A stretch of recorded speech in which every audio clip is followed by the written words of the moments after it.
আসসালামু আলাইকুম রহমতুল্লাহ। এখন আমরা 93 বিএমএ লং কোর্সের প্রাথমিক মেডিকেল দিয়ে আসলাম।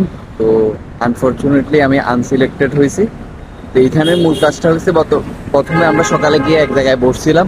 ওখানে বসে আমাদের যে কল আপ লেটার ওইটা একজনকে দেখাইতে হয়েছে। তো দেখানোর পর উনি আমাদেরকে বসায় রাখছিল কিছুক্ষণ। তারপর আধা ঘন্টা পর আমাদেরকে ভিতরে যাইতে বললো। ভিতরে যাই আবার আরেক জায়গায় বসেছিলাম। ওইখান থেকে আমাদেরকে আরেকটা কাগজ দিল, ওইখানে আমাদের নাম, পিতা মাতার নাম, তারপর রুল, ওইখানে কল আপ লেটারের রুলটা লিখতে হয়েছে। তো এরপর ওইটা লেখানোর পর আরো আধা ঘন্টার মতো বসেছিলাম।